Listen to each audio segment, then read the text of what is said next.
Hello and good evening all. Thank you for joining us back in 1950 as we return to our investigations of the Carrera Panamericana, this time going much more in depth than our first round hour-long video looking at the entire series.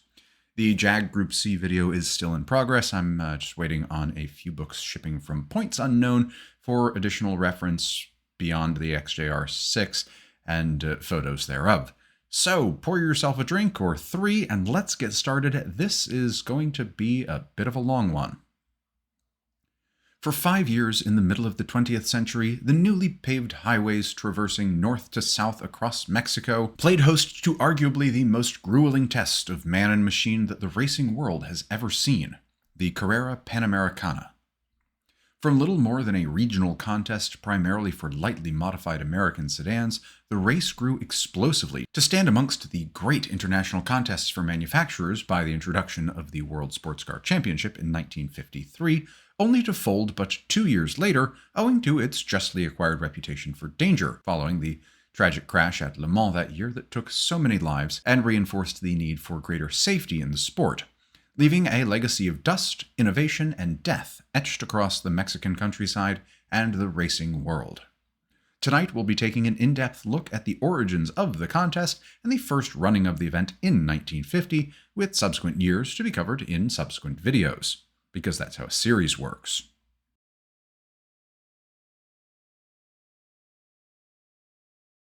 Okay, now that we've done, again, the Ken Burns-ish style intro with a little bit extra sarcasm, let's head down Mexico way. And actually, before we do, one quick additional thing to mention: sources for this and the other Carrera-related videos on the channel are many and manifold, but primarily consist of all the various articles published in contemporaneous motoring and motorsport journals, including Motor Trend, Road and Track, Autocar, etc., a variety of online sources such as Racing Sports Cars and it's like the World Rally Championship database or something, but they have a whole bunch of stuff related to the Carrera, particularly for entry lists and results, and several reference books, including Chris Jones's excellent tome Road Race, some vehicle-specific publications, mostly about the Mercedes and the Lincoln squads, and Daryl Murphy's Carrera Panamericana, History of the Mexican Road Race. Where there were disagreements between different sources, mostly Mr. Murphy's, I tended to go with what was either published at the time or seemed most logical or likely amongst the several options available if sources from the time period disagreed. The Carrera Panamericana was established as a means of celebrating the completion of the Mexican section of the Pan American Highway and encouraging both foreign investment and tourism in the country. Firstly, the Pan American Highway. Rather than being Juan Tripp's attempt to expand his airline's domination of American or originated international flights into international wheeled transport, the Pan American Highway was a series of projects originating from a plan for a railroad from the top of the Americas to the bottom, first floated in 1889. Probably somebody had heard about Cecil Rhodes' idea for a Great Red Line through Africa and thought something similar would be a good idea for the Americas. Although, by 1923, this transformed into a plan for a highway, owing to the increasing popularity of automobiles for transporting both goods and people, and its rapid supplantation of rail travel.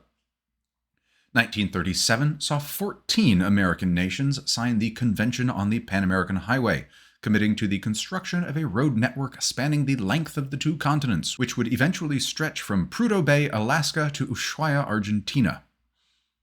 Of course, now, and it was never fully finished, but be that as it may, there's a small gap called the Darien Gap in just south of Panama or slightly in Panama. Anyway, shortly afterwards, however, some idiot over on the other side of the Atlantic decided to invade Poland, and the impending involvement of the United States in the war kicked off construction of the Panamanian section as an extension of the Panama Canal Zone through collaboration between the United States and Panamanian governments, because of course at that time we owned the Panama Canal, we built it, and we'd indeed helped Panama get their independence from Colombia. Mexico's work on their section started as a focus on connecting disparate segments of already constructed roads running north to south from the U.S. border to the Guatemalan, and bringing them up to an international standard of quality.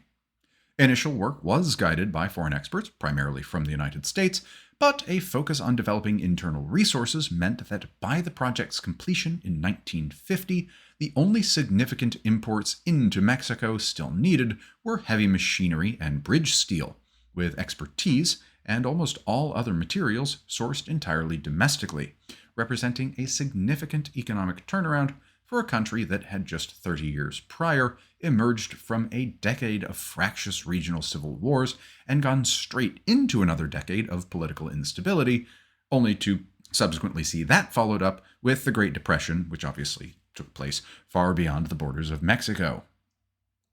Compounding national pride in the completion of the road network was the fact that it had been completed without any foreign aid, and that the completion represented some of the most difficult road-building tasks completed anywhere in the world, with some road elevations soaring past 10,000 feet, or 3,000 meters above sea level, amongst mountainous terrain that, while scenically quite compelling, represents an enormous challenge to the diligent highway engineer.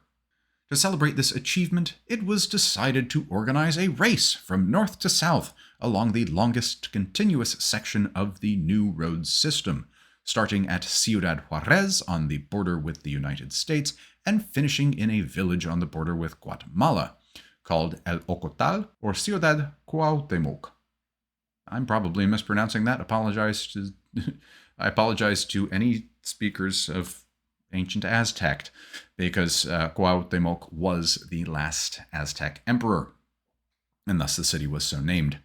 The race would be run in 8 stages over 5 days, covering 2,178 miles, or 3,505 kilometers, although this did end up being split into 9 stages over 6 days, covering approximately the same distance. Prizes were offered by the Mexican government for 1st through 3rd place overall, along with small purses for the winners of each race leg, totaling 330,500 pesos, or about $38,200 at the time, which is roughly equivalent to about $500,000 today.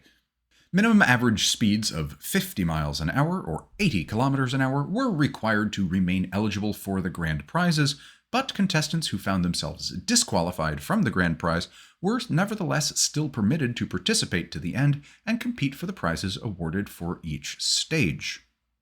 The planned stages were as follows. Actual stage distances may vary slightly. This is actually one of the first instances where, and nobody actually seems to agree exactly how long it took to drive, or how far it was to drive from one place to another.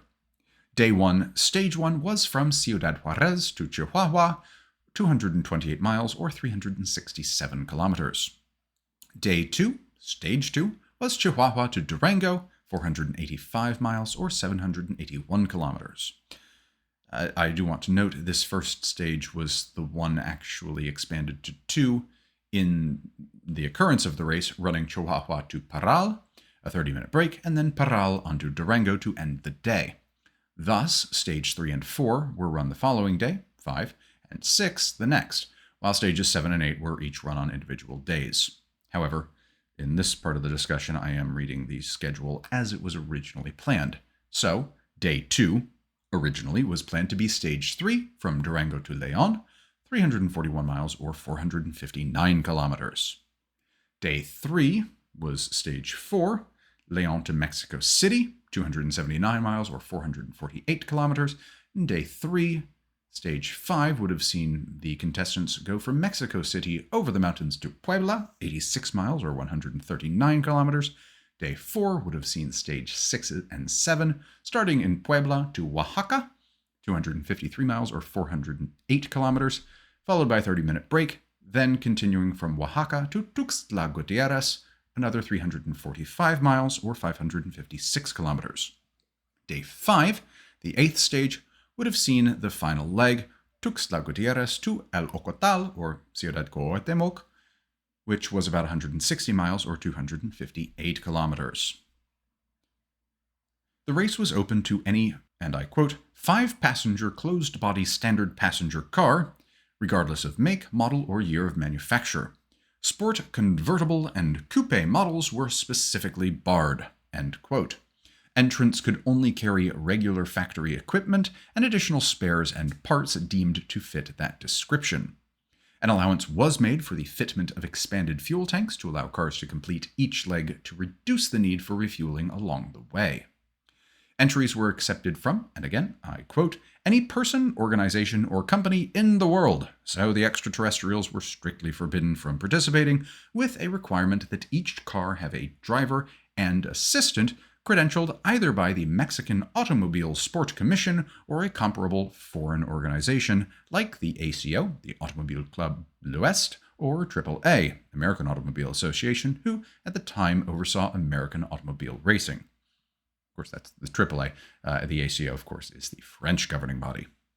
The only other improvements permitted were to the shock absorbers, some lightening of non-essential bodywork like fenders, and any necessary removal of rear seats or appointments to carry the extra fuel tanks and spares that would be required. Though still fairly liberal entry standards, these were much more restrictive than, say, the essential free-for-all of the Mille Miglia, for instance, and thus it was far less likely that you were going to have the equivalent of Giuseppe from the next village over showing up in his little Cinquecento for a day's entertainment. I guess the equivalent would be Carlos in his Ford pickup. Entries were 2,500 pesos or $289, equivalent to about $3,800 in 2025. Not an enormous sum, but still about a month's wages in addition to all the additional costs for equipment, logistics, etc. This entry fee covered insurance against damage done in accidents, but not crew injuries, as well as the fuel for the event, which was all 80-octane petrol provided by Pemex, the government-owned oil corporation. Any additional lubricants, parts, room and board, and other expenses were the responsibility of the entrants, though the race organizing committee, headed by a Mexico City Pontiac dealer and radio station owner, Senor Antonio Cornejo, were expected to make arrangements for food and lodging at each of the overnight stops and during the half-hour stops between each leg on the two-a-day sections. Some reports indicate the entry fee included food, namely a sack lunch and 3 warm bottles of Coca-Cola, and some sort of reception or other celebratory gathering each evening. But again, reports vary, and while I would find that believable, I'm going to leave that one as someone else can confirm whether that was actually the case. Though there was some skepticism, particularly north of the border, that such an undertaking could be carried off successfully, initial forecasts indicated strong interest, with a hoped-for entry list of as many as 200 cars from Mexico, the United States, and the other signatory nations to the aforementioned convention, and possibly even from Europe, that most famous of countries. Most of the skepticism came from preconceived notions about whether Mexico and their economy could support such an event, and whether or not the organizers were trustworthy. To allay these concerns, several groups from the United States came to visit the organizers in Mexico City as the entry window was drawing to a close, most notably one led by Mr. Bob Estes, who owned a Lincoln Mercury dealership. He and his companions wanted to test the new Mexican roads and Mexican gasoline for themselves, driving a used 49 Lincoln, borrowed from his dealership, and to determine whether or not the organizers had done their organizational due diligence, put the appropriate logistical measures in place, and most importantly, had the cash for the prize money. Satisfied on all counts after a sit-down with Senor Cornejo and the other administrators of the contest, Estes and his group put an advertisement in the LA Times stating that they endorsed the race and encouraged others to enter as well, reportedly garnering another 20 entries before the extended entry deadline of April 25th, which was a mere 10 days before the start of the race. In the end, between 126 and 131 cars comprised the entry list, almost all American machinery mixed between American and Mexican entrants, predominated by the larger models of the time, such as Cadillacs, Lincolns, Buicks, and Mercurys. There were several Nashes, led by Bill France Sr. of NASCAR fame, a lone Mark V Jaguar representing England's honor, and coming in as last-minute entries from the continent, a Delahaye 175 from Belle France, and 2 custom-built Alfa Romeo 6Cs sent by the Automobile Club d'Italia, along with some of Italy's finest driving talent, Piero Taruffi and Felice Bonetto. There were 10 women entered in the race as well, 8 serving as either drivers or navigators with a male counterpart, and 1 all-lady entry as well, quite rare for the time. There were 2 teams from Colombia, 4 from Venezuela, 1 from Peru, 2 from Guatemala, and a Mexican who nevertheless put his name down as representing the Republic of China, what we today call Taiwan, because Henry Kissinger's priorities were fucked up. The race route had been set some months prior, following confirmation from the Mexican Public Works Department that all the roads and bridges would be ready in time. But how, I hear you cry, could the organizers be so bold as to put on a race over such a distance when large-scale road races like this had died out almost everywhere else before the Second World War due to safety concerns?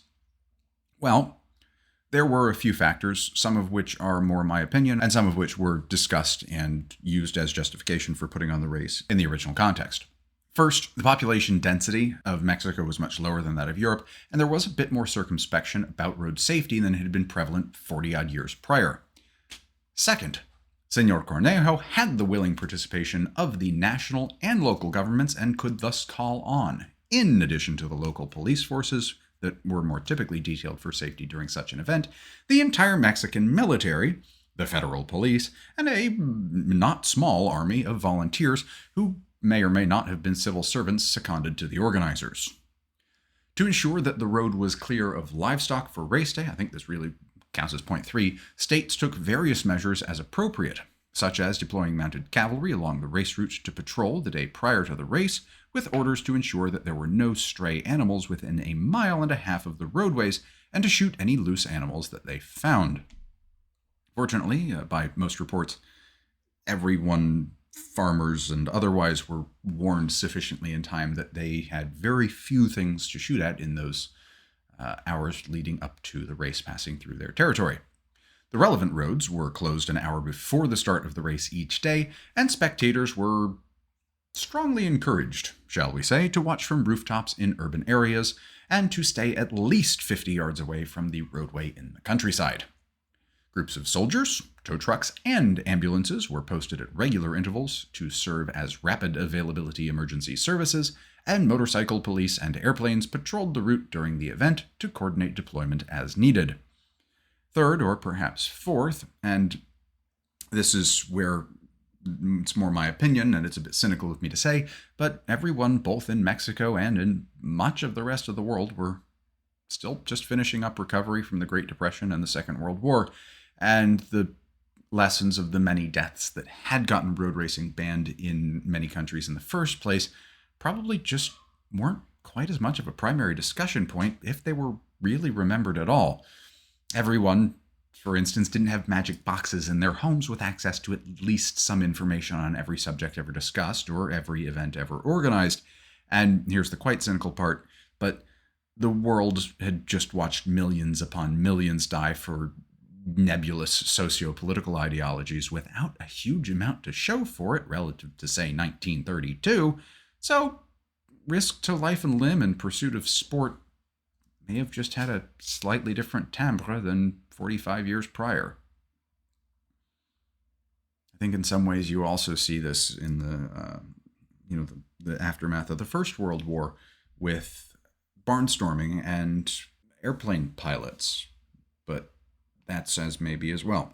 Anyway, amateur sociological analysis beside, the day chosen to start the new Great Mexican Road Race was May 5th, coinciding with a public holiday perhaps now more popular, certainly more misunderstood in the United States, Cinco de Mayo, but that nevertheless celebrated the Mexican victory at the Battle of Puebla over the Second French Empire. And many set out days or weeks in advance from across Mexico, the U.S., and further afield to reach the starting point in Ciudad Juarez in time for Cinco de Mayo. The starting order for the first leg was assigned by drawing lots, with the actual drawing taking place in Mexico City several days before the race, largely by proxy due to some last-minute changes in plan, as the drawing was supposed to take place in Ciudad Juarez a couple days before, and it was a pretty long drive between the two. Still is.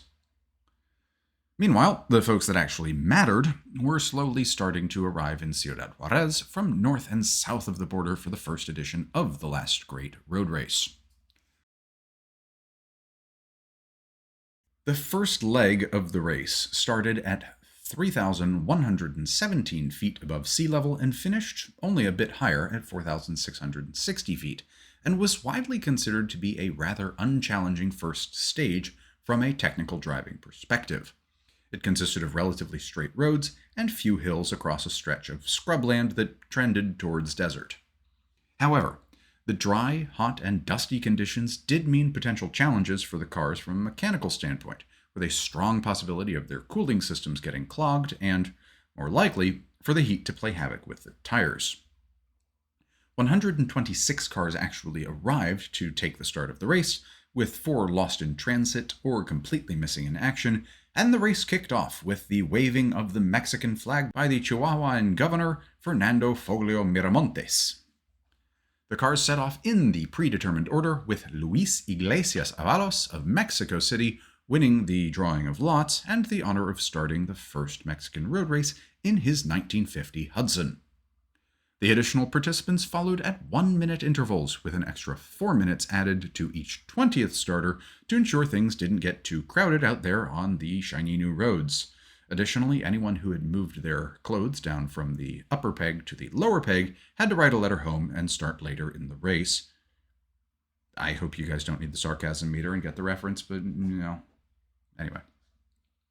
Almost immediately, the expectations for a tire-popping start to the race were fulfilled, and cars were losing their rubber left and right. Joel Thorne's Cadillac was barely away from the start before crashing out, while the semi-official state entry, funded by the Office of the Mexican President, managed to crash twice on the first leg, but nevertheless continued on undaunted, if not undented.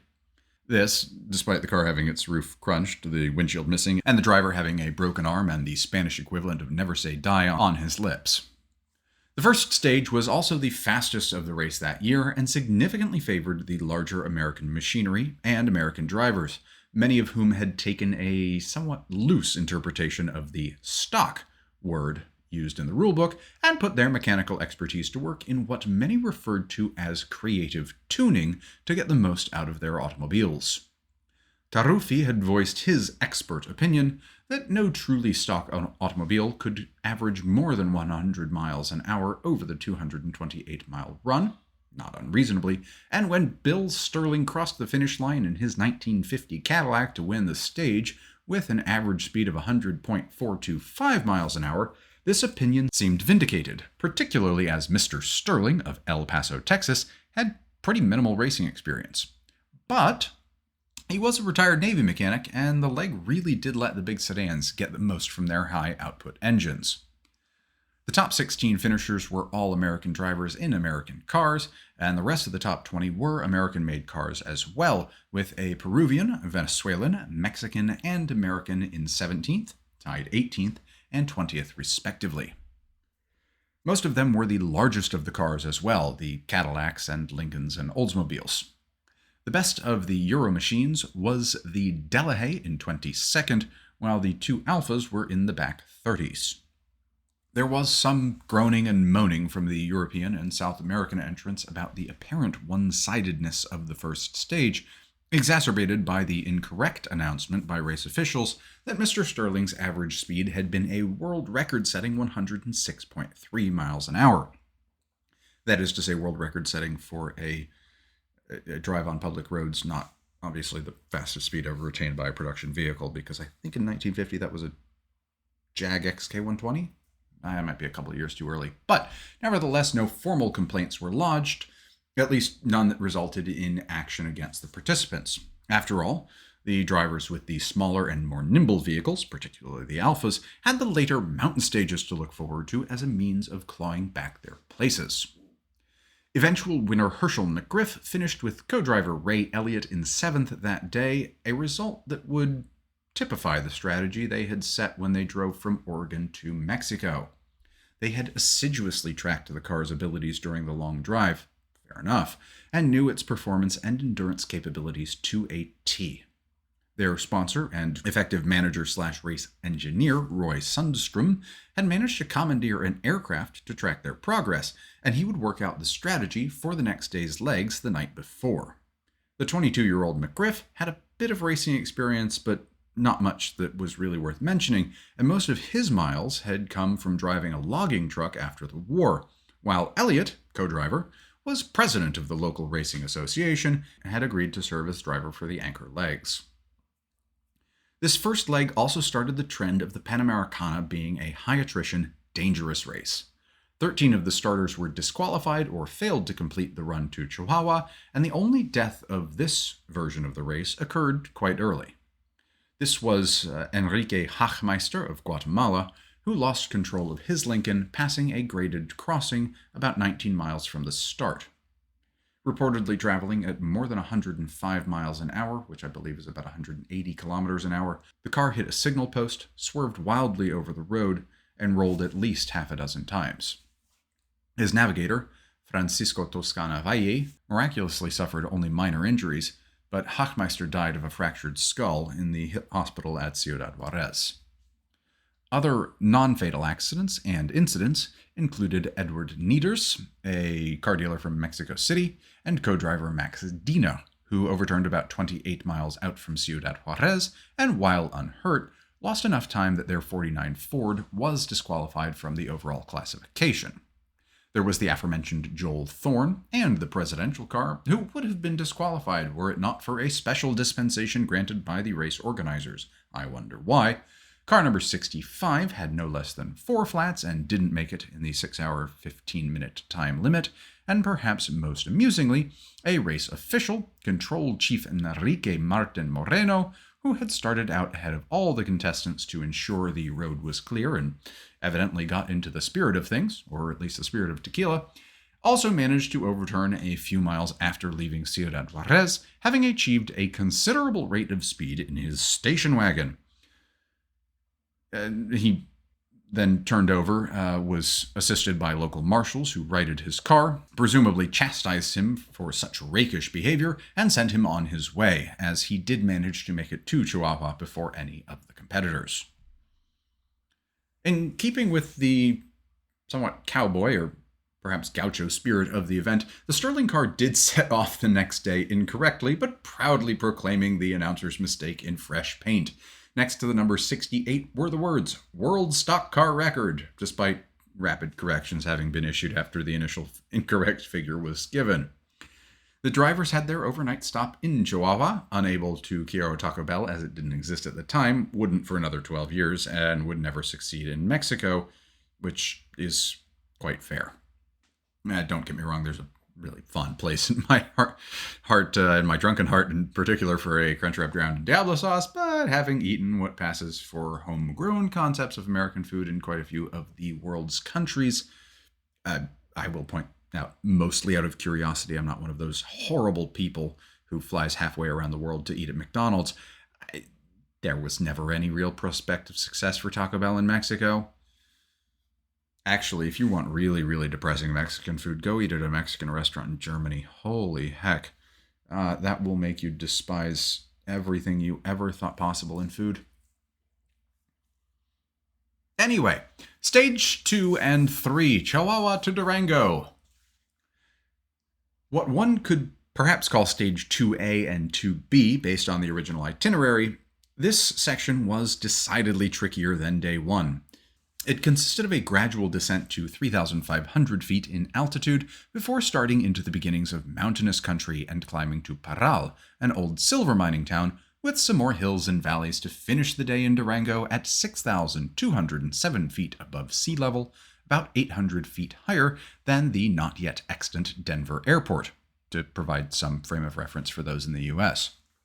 In contrast to day 1, the cars now started from their ranked order, and thus Bill Sterling's number 68 Cadillac set off first towards Parral, eager to make it as soon as possible because he was set to race at Indianapolis in the Indy 500 in a few days' time.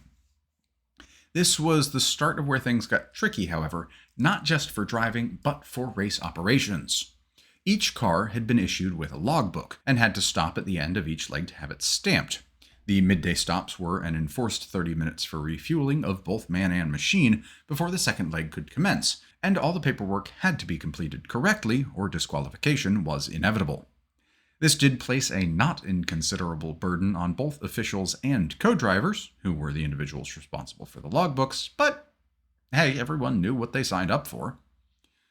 Well, I say everyone, except apparently for the chaps who finished second in Leg 1, the brothers Moran, who blew through the Parral checkpoint in their Cadillac without so much as a "by your leave," intent on making it to Durango as quickly as possible. Having started the day in second, one would have thought that circumspection would have formed the better part of valor for the duo, but perhaps there was some linguistic determinism in the fact that with a very slight slip of the pen, they would have been the brothers Moron instead of the brothers Moran, and their impending disqualification for flouting the rules indeed became moot when they crashed 12 miles away from the finish in Durango and were found sitting atop their wrecked Cadillac, looking rather dejected and foolish in equal measure. The first part of the second leg, from Chihuahua to Parral, went pretty smoothly for the other contestants. What we might call Stage 2A to Parral ended up being 186 miles and started on level ground, but the midsection was the start of the mountains near a town called Camargo, before the road again flattened to head into Parral. George Lynch in his Cadillac took the top honors that day, but wasn't quick enough to take the overall lead from Mr. Sterling, who finished in second ahead of Johnny Mance and Bill Strop, driving the Lincoln Cosmopolitan, in which Bob Estes has surveyed the route and race organization earlier that year, putting in his entry when he was satisfied as to the professionalism of the organizing committee. There were no accidents on Leg 2A, and only 3 cars were eliminated due to mechanical difficulties, much better than the 13 from the day before. The Mexican drivers started to show greater results, enjoying the familiarity of the twisty mountain roads, as was Tom Deal in his Cadillac and the Italians in their Alfas, though for Charuffi and Bonetto it was indeed a slow build towards the hope of greater glories. Nevertheless, after their short break, the cars rumbled along with 251 miles, or 404 clicks, to go to Durango, and another 2,000 pesos on the line for the winner. As the day was a Saturday, and the Mexican radio stations had been carrying reports, frequently heavily sensationalized, of the race progress so far, interest was growing, and crowds had started to gather along the route to watch the cars go by and enjoy the weekend. Though the accuracy of the reporting was generally poor, due in part to the fact that day of correspondents were primarily posted at the start and end of each stage, rather than in anywhere that they might have been able to, deliver a play-by-play, this resulted in numerous accidents and deaths being reported, retracted, and then occasionally reported again the next day. It was nevertheless getting the attention of the population because, let's be honest, everybody loves a spectacle. The first of the really sizable crowds that the racers would encounter was at the end of the stage into Durango, where more than 40,000 newly minted racing fans were treated to several close fights between the contestants of the race as they came in to end the day, though the first finishers were better spaced out, as quality preparation and driving was really starting to tell amongst the field. Bill Sterling was again victorious ahead of Johnny Mance and Tom Deal. Mr. NASCAR, Bill France Sr., put in a sufficiently fine performance to move up to third overall, followed by Hershell McGriff. The race was slowing down somewhat, at least as it pertained to average speed, as the terrain became more mountainous. Sterling had averaged a mere 85.99 miles per hour to win the leg versus his more than 100 miles an hour on the first, and the best of the Mexican drivers struggled a little bit with the run to Durango, with 2 of the leading local teams amongst the 7 eliminated from competition due to crashing out or delays from accident.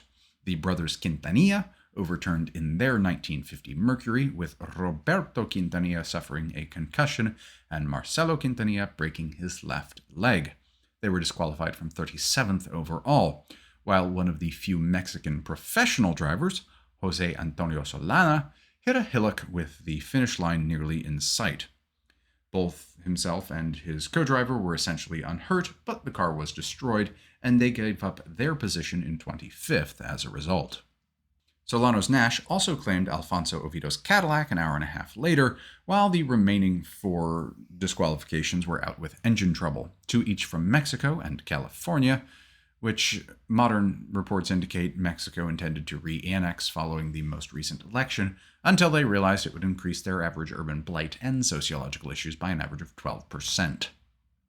Again, sarcasm meter here, people. Hershell, McGriff, and co-driver Elliot moved up to 4th overall with an 8th place finish in the stage, 15 and a bit minutes adrift of first place, but with the better part of 1,500 miles to go. What's 15 minutes between friends? Or competitors, rather. The following day, a Sunday, our intrepid motorists departed Durango and headed for the mountains of Mexico on the way to Leon, with the going starting to get trickier as the roads were draped along, entwined within, and drizzled around the mountains rather than going straight through them, and were starting to favor the smaller and lighter machines after the first 2 days of relatively straight-line running. It was the longest leg of the race, and between it being everyone's day off, the continued media coverage, and the race's passage through Mexico's heartland, it drew the biggest crowds as well. The altitude was starting to increase as well, conditions that required some competitors to rejet their carburetors to compensate for the thinner air up at 8,112 feet above sea level as they passed through Zacatecas at the midpoint of the route. Then the highest of the mountains were behind on the way down to Aguascalientes and back into some hillier bits before emerging onto the Bajo Plateau that serves as the breadbasket of central Mexico. It was another high attrition section of the race as well. Of the 103 cars that had completed Saturday and remained in the running, a further 11 would fail to make it to Leon, meaning that fully a quarter of those who had started in Ciudad Juarez were out of the race a mere 2.5 days later, with more than half of the distance still to go.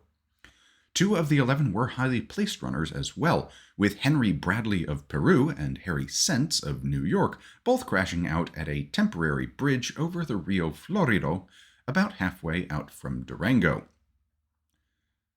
There's a pun in there somewhere about it being the anti-Henry Bridge or something, but I didn't think of that until I was reading, so we'll move on.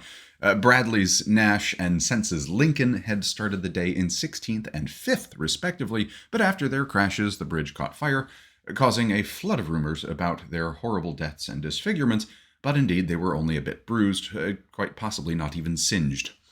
The cars were, of course, beyond repair, however. Other retirements came from Andres Wiltz, who was looking forward to finishing the day in his home of Mexico City until he ran his Studebaker into an aqueduct near Zacatecas.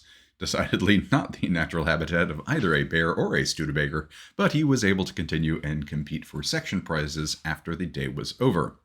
6 cars didn't take the start due to mechanical issues, and information is a bit lacking on the other 2, who reportedly suffered breakdowns during the drive and were unable to finish within the prescribed time frame.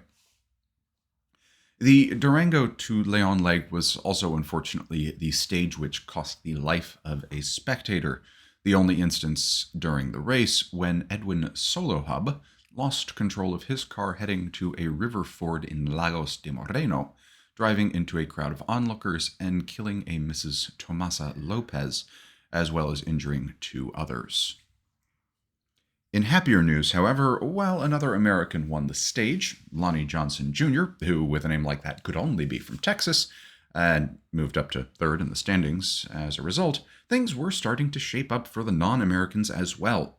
Taruffi made it into the top 20 for the first time, up from 23rd, and 4 Mexicans now also featured in that august company, taking advantage of the twistier and more familiar roads.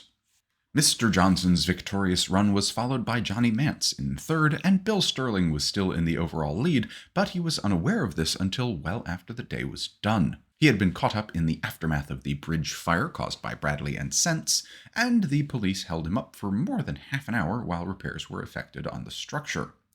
They were kind enough to note that they were the cause of the delay in the Cadillac's logbook, but as such an eventuality hadn't been explicitly covered in the driver's briefing, Sterling had to hope that when he reached the end of the day and Mexico City, that he would remain in the overall running without penalty for force majeure. After half an hour to refuel in Leon, it was on to Mexico City and the garage that started it all, with the official parc fermé of the night at the garage of one Señor Cornejo. Not that that was a coincidence or anything. Anticipation was at a boiling point in Mexico City, and crowd estimates range from a conservative 500,000 up to 1 million of the city's 3 million inhabitants that turned out to see the cars and drivers racing into their fair capital city. Though the highest elevations were behind them, the mountains certainly were not, and after the majority of the 278 miles were spent over relatively flat and rolling plains, the last 40 miles from Toluca to Mexico City were marked by a sharp climbing and then descent through the mountains to the north of the city, with the official finish line a few miles outside of the city proper, at the end of the twisty-turny bits. These mountain passes were thronged with people as well, as they'd had more time to get out in the morning before the roads closed, but fortunately no more spectators had their day out turn to peril, and instead everyone reportedly had quite a good time. The official procedure required the contestants to proceed to the city limits after finishing, turning in their logbooks and following a police escort to the Cornejo garage, with spectators lining every street and roof possible to get a glimpse of the cars as they came by. Reports indicate more than 1,500 policemen were employed for crowd control, in addition to an unspecified number of soldiers, but even this large dedication of manpower was insufficient, especially around the Cornejo garage, and several drivers were allegedly pickpocketed as they tried to extricate themselves from their cars at the end of a very long day. Cities are the same the world over and spanning the decades. On the road, however, it was Bill Sterling's sterling luck that had finally started to tarnish, as they suffered 2 blowouts and lost 15 minutes or so in getting their tires changed, which dropped them from the lead for the first time since arriving in Chihuahua on Friday evening. The winner of the stage was the aptly named auto dealer Mr. Tom Deal in his 1950 Cadillac. It really turned up the wick and finished with an average speed of 93 miles per hour ahead of Johnny Mance, who, though he had started ahead of Deal, finished virtually neck and neck with him and averaged just over 89 miles an hour. Their battle came down to the wire in the final mountain miles, and Mance was closing fast after Deal had overtaken the Lincoln as the mountains started. With little more than a mile to go, Mance apparently went for a pass, but nearly overcooked it and caught the gravel shoulder, went up on 2 wheels, and had to slow down to regain control, which cost him precious seconds, and the spectators the first potential photo finish of the race, as they crossed the line separated by about 100 yards. Mance's solid drive was good enough for second place in the day's standings, and, with Bill Sterling's tire troubles, promoted him to first overall. McGriff, on the other hand, had a slightly slower second stage that was complicated by an obstinate horse that apparently wandered into the highway, and when a soldier tossed a rock at it to get it to move, either caused it to faint or knocked it out. If nobody's making fainting horses in the same vein as fainting goats, it would make the Kentucky Derby much funnier than it is today, or better yet, for our friends in England land, the Grand National.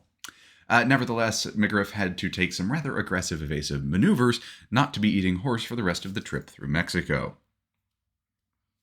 Jack McAfee and Ford Robinson came in third, finally getting their earlier issues with fueling and a Vaporlock happy engine out of the way following hasty modifications to their reserve tank during the break in Leon, but another 2 miles an hour slower than Mance, and Luis Leal Solares took 5th in stage and moved up to 10th overall, the first time a Mexican had reached the top 10, and an appropriately timed achievement as they finished in the national capital. On the continental side of things, Bonetto was closing in on the top 20, moving from 26th to 21st overall with an 11th place in the stage, while Taruffi finished 17th to improve his overall 20th to 18th. The Delahaye and French drivers were still in the high 20s, but also moving up a bit further. The only other meaningful drop from the top 20 was the aforementioned Mr. Solohub, who had started in the top 20 despite his unfortunate morning, but either the crash had rattled his nerves or his steering, or perhaps both, and he finished 66th in the leg and dropped to 29th overall. In contrast to the morning's drive, however, the attrition rate was fairly low that afternoon. Only 4 cars were disqualified, most of them backmarkers, apart from car number 98, the Hudson Commodore of Chuck Meekins and Joe Pisano, who were out from 25th overall, and actually provides a good point of clarification. The time limits were not cumulative day after day, they were applied on a per-stage basis, so even the outright leader could be disqualified if For instance, on the drive approaching with the briskly marching dawn from Mexico City to Puebla, Mr. Mance had an accident and failed to finish within the prescribed 2-hour and 15-minute time limit. That didn't happen, however, and the race's shortest leg was a somewhat poetic way to kick off a Monday. And like any task on Monday morning, this was something of a doozy in spite of the short distance to go. Irony further compounded by the fact that I'm actually doing this recording on Monday morning. The heart of the run to Puebla was a section of road that twisted and turned through the foothills and slopes of Iztaccíhuatl, a dormant volcano and the third highest peak in Mexico, crossing the state border in the Llano Grande Pass at almost 10,500 feet above sea level. The highly technical nature of the roads through the pass were such that local hopes and local confidence were high for a good performance from those remaining drivers from Mexico City or Puebla, and the opportunity for a bit of civic pride did not go unanswered. Though it was a closely fought stage, with 9 cars finishing within 2.5 minutes of each other at the front of the field, it was 2 locals, one from Puebla and one from Mexico City, who would lead the pack in their Packards. Fernando Razo Maciel and Jose Estrada Menojal, one from either side of the mountain, finished fastest, and Estrada placed the responsibility squarely on their familiarity with the course to grant them Mexico's only stage victory of the race. Spoiler alert. In fact, it may well have been a local hero's 1-2-3, but for a broken clutch. Gregorio Perez, an auto dealer from Puebla, was making excellent time in his Oldsmobile when the clutch gave out. He was able to borrow a motorcycle to get to Puebla for parts, hopefully from his own garage, but by the time he returned to the car, he was out of time, and this, unlike the induction of force, or perhaps force majeure, that had saved Bill Sterling at the bridge, was strictly outside the limits of the rules, and his request of a time waiver was denied. It was another high attrition stage as well, with a further 12 cars disqualified to leave only 76 still in the contest for overall prizes, though there was an additional 3 cars continuing to run for leg prizes. In fairness, a couple of those 12 were cars that just decided not to continue on past Mexico City for whatever reason.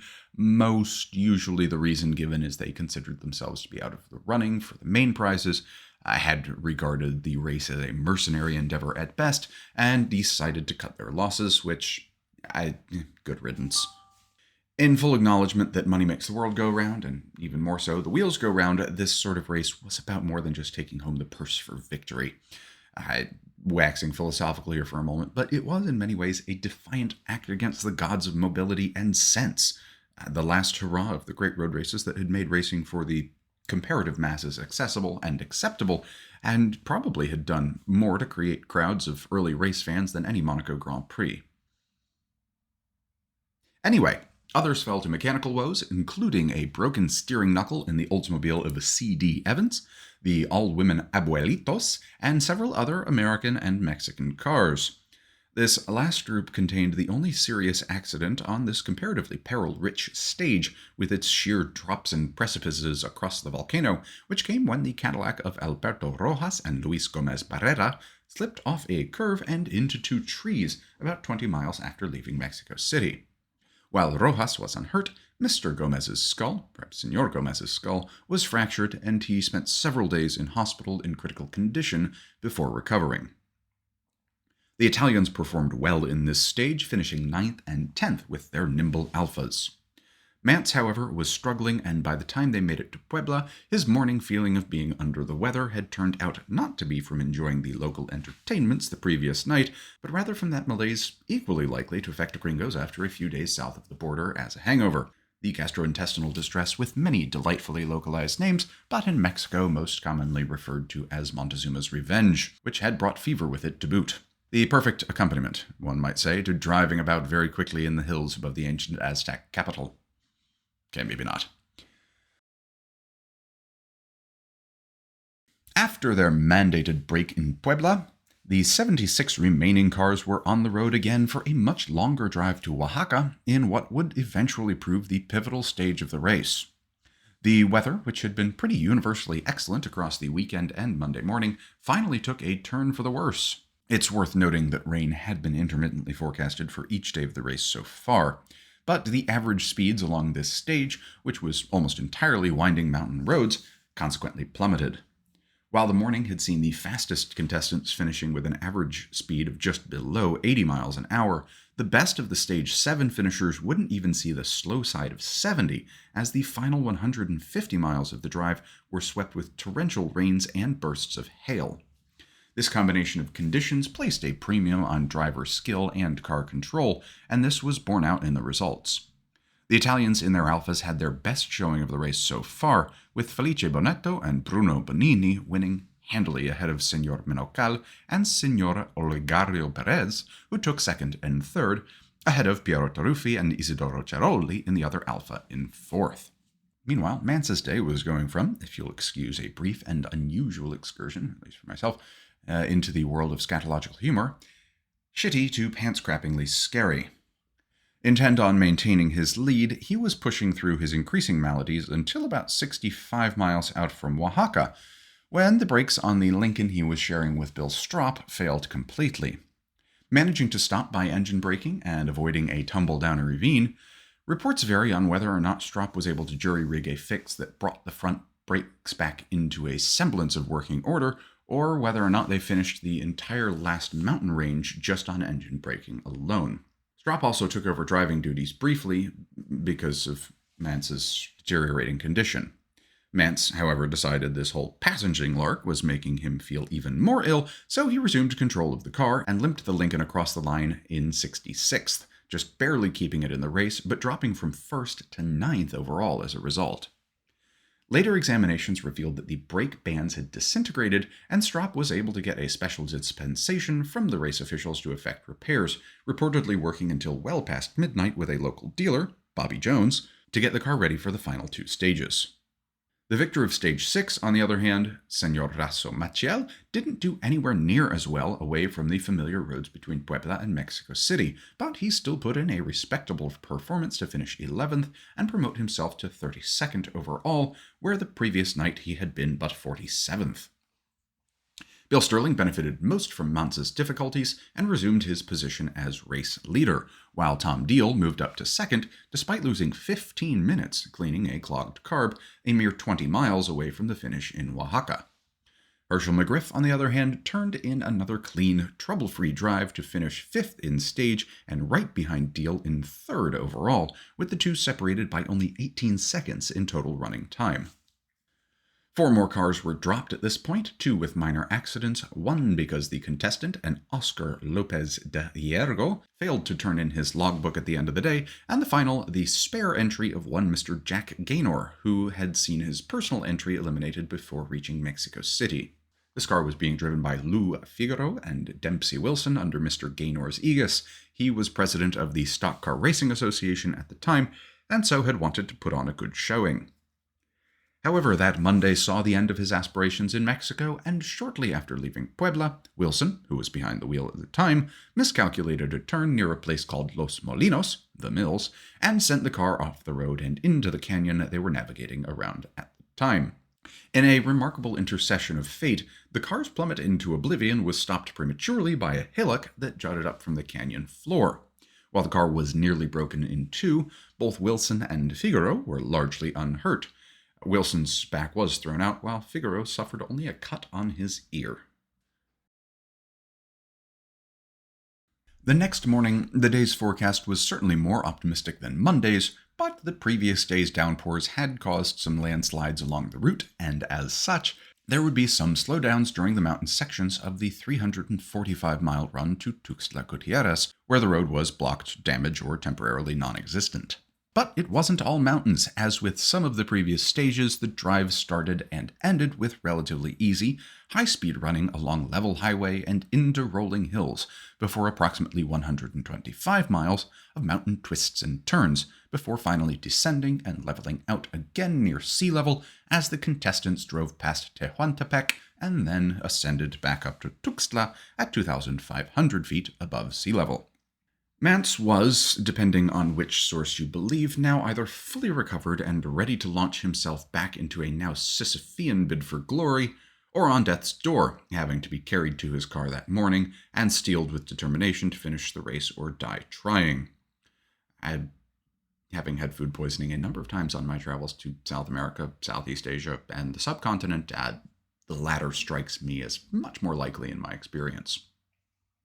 Medical difficulties aside, Mance was essentially out of contention for the win after his brake failure, but the leg prizes were still available, and there was always an outside chance of breakdowns or other issues for the frontrunners.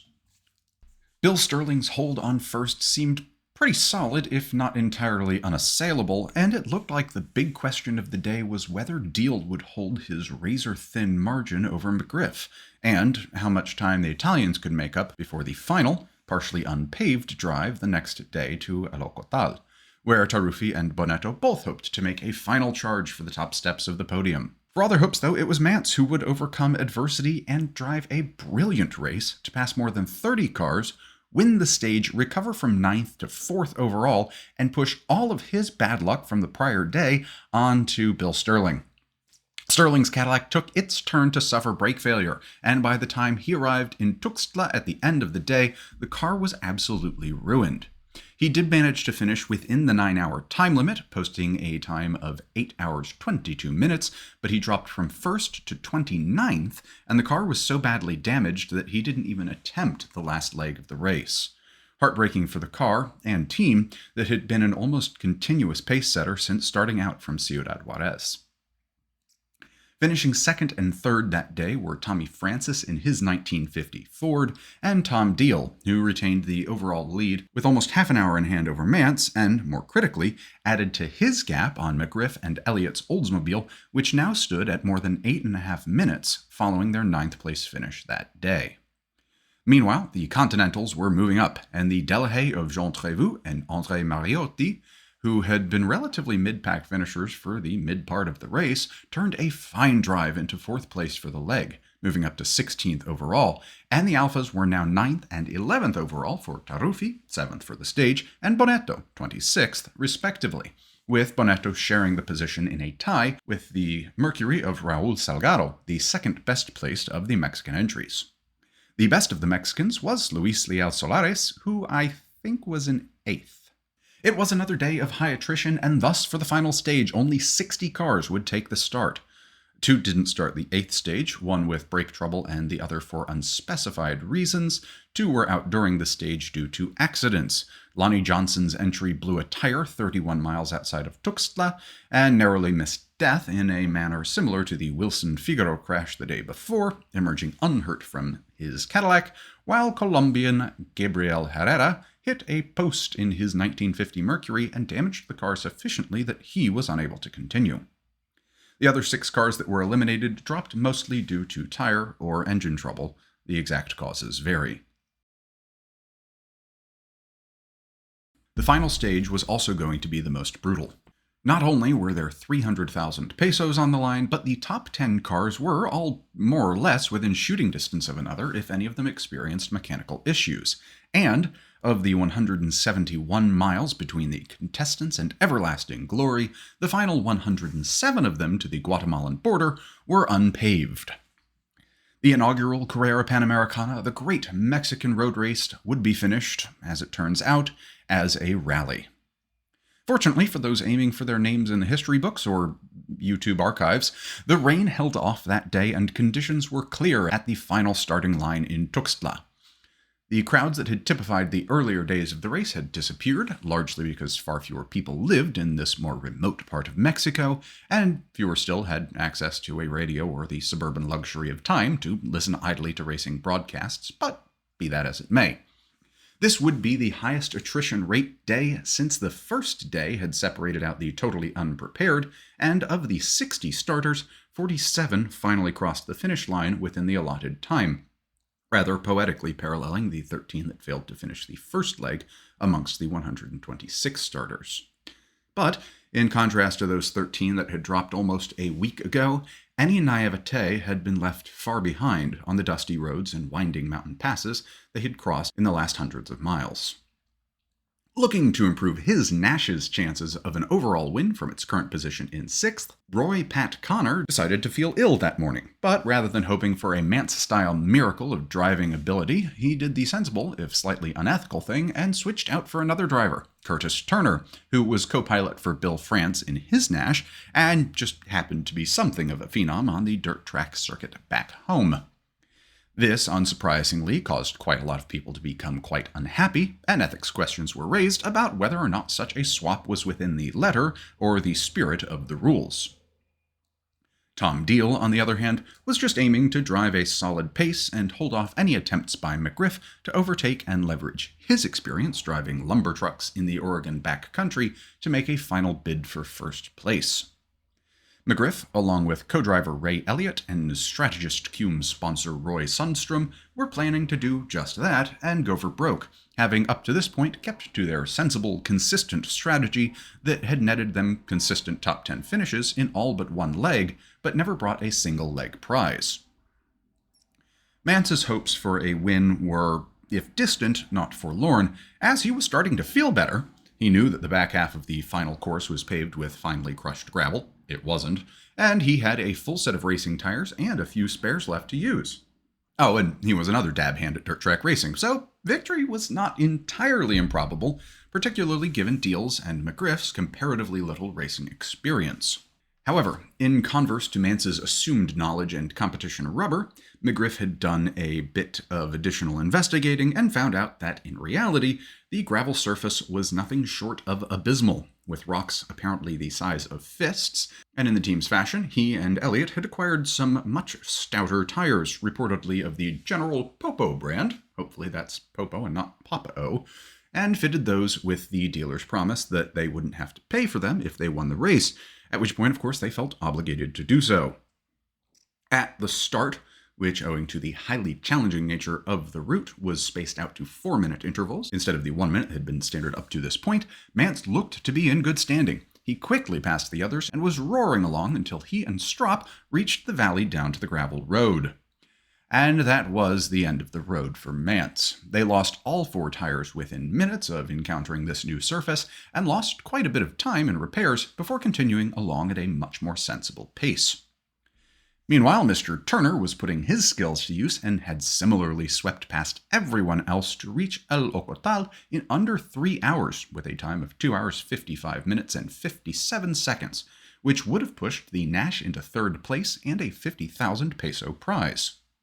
It would, had the protests of the other drivers, led by the erstwhile 3rd place number 21 car of Al Rogers, not caused a post-race rereading of the rulebook, which revealed that swapping drivers was indeed not permitted, and thus, instead of earning a 50,000 peso prize pot, he had to clean out 50,000 pieces of prized pottery for a peso.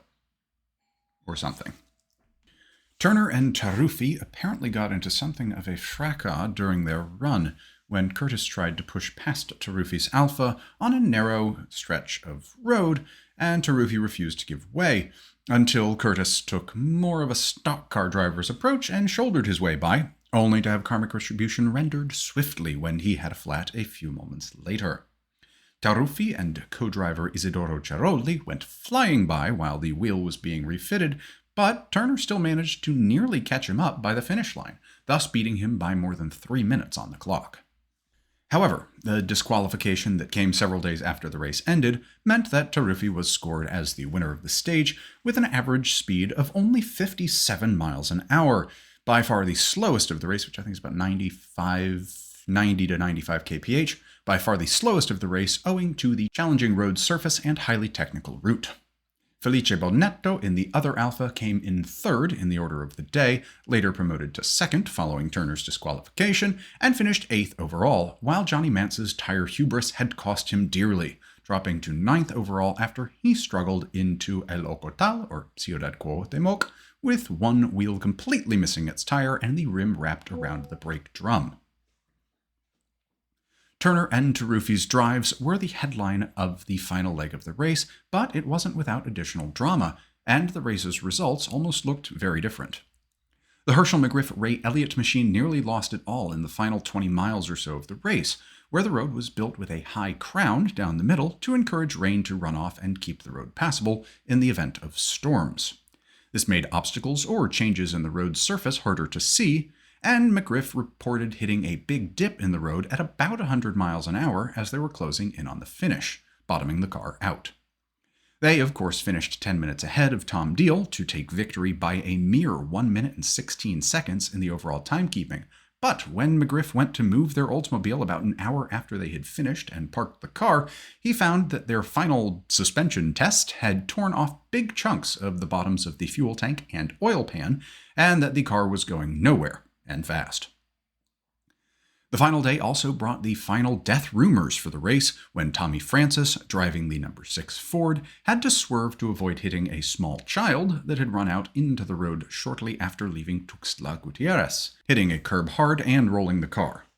It actually completed a full 360, and Francis started to continue, but he had substantial internal injuries and stopped shortly thereafter.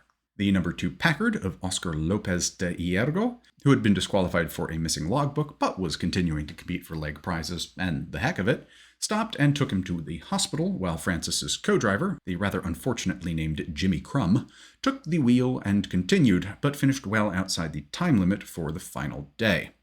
Both Francis and Crum were reported dead at the time, which has led to some continued misconceptions about the total death toll for the first race. 6 other cars were out of the race due to mechanicals or accidents, including Bill Francis Nash with a broken radiator in San Cristobal Las Casas, though his car was not in contention for any victory prizes, and the number 32 of Olegario Perez, who had been running in 13th and found his car out of the race a mere 5.5 miles from the finish line. 5 other cars, including the number 6, were finishers, but outside of the time limit, and thus not included in the final standings of the 47 who did finish within the time limit. There were 6 others who finished the entire race despite earlier disqualifications, just, enjoying the drive and camaraderie. And so it was Americans who filled the podium for the race's overall prizes, with Hershell McGriff and Elliot Ray outright winners in their Oldsmobile 88 that had been purchased for $1,900 and had now won them more than $17,500. Tom Deal and Sam Cresap were second in their Cadillac Series 62, finishing with a total time of 27 hours, 35 minutes, and 41 seconds, separated from the top step of the podium by, a couple feet and 76 seconds, and after the disqualification of Connors/Turner's Nash, it was Al and Ralph Rogers that took home third place, almost exactly 20 minutes ahead of Deal in their Cadillac Series 62, having also driven a smooth, consistent race.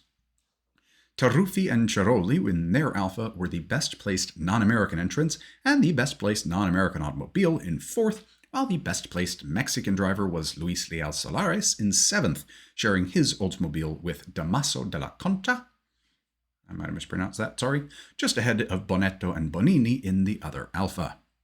Johnny Mance finished in 9th after his disastrous final drive and braking difficulties earlier in the race, while Jack McAfee and Ford Robinson rounded out the top 10 in another Caddy. The Delahaye, the most expensive car in the field when it had started, finished a respectable 12th for André Mariotti and Jean Trévoux, and all the other finishers were of American origin, either north or south, and all the cars were from the States, a mix of Cadillacs, Lincolns, Fords, and quite a greater percentage of Oldsmobiles than had started. Of the 13 that started the race, 6 were in the top 20 and 9 total finished. Every DeSoto, Chrysler, Chevrolet, and Studebaker that started the race finished it, with a slight asterisk for the Studebakers as the number 94 car was actually commandeered by the race organizers to use for reconnaissance for the final route conditions, and so technically wasn't classified through no fault of the students who entered it. Conversely, no Packards finished, and only 1 of 9 Hudsons made it to the end, so perhaps not the best cars to look for if you find yourself in 1950 and forced to drive across a country at high speed in a short time frame. There's some highly useful consumer advice for everybody that happens to own a time machine. That being said, however, statistics don't tell the full story. The 2 biggest issues for pretty much everyone were brakes and tires, but these were subjected to conditions much more demanding than those that would have been experienced under normal driving conditions.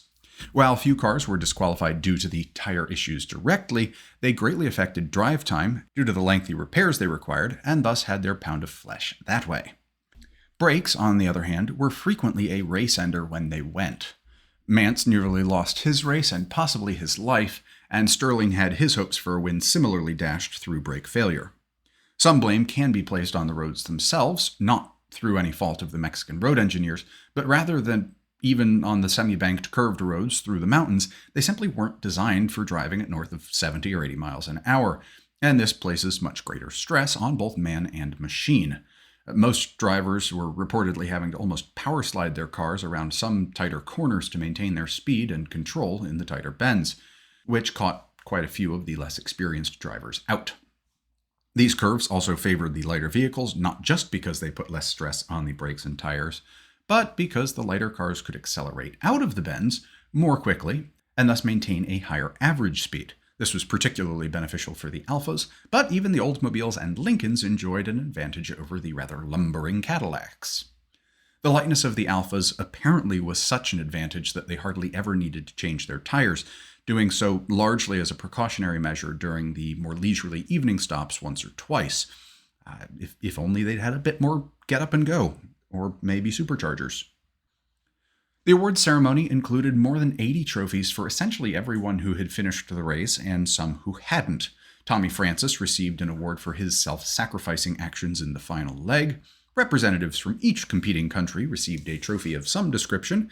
The organizers were quite appropriately decorated, but the grand cup that was intended for the outright winners, 5 feet of solid silver and studded with emeralds highlighting the race route, was instead awarded to the presidential entry, who had crashed twice on the first leg and continued to drive less than well for the remainder. Though it finished, reports vary on whether or not it was classified, but at least 2 sources indicate that it was, despite the fact that it ought to have been disqualified on the first day. Nevertheless, those sources show that it was tied for 25th and more than 3.5 hours in arrears from the winners. McGriff and Company thus received the smaller second-place trophy, but he did get his 150,000 peso check, and the other contestants received their prizes, and everyone could go home satisfied with the first running of the great Mexican Carrera Panamericana. Well, it's happened again. You've wasted another perfectly good hour and 15 minutes or so listening to Lensler. Thank you, as always, for watching. For this week's call to action, not featuring the 3 sacred words of YouTube. Like, comment, subscribe. Depending on when this goes out, it's sometime in November. So this is just a friendly reminder not to deep fry your turkeys while indoors or really anywhere that you don't have appropriate fireproofing measures. And never try to deep fry a turkey that is still frozen, because that's how you get turkeys that go splody. Not technically splody, but you know what I mean. Water and oil, hot oil, do not mix.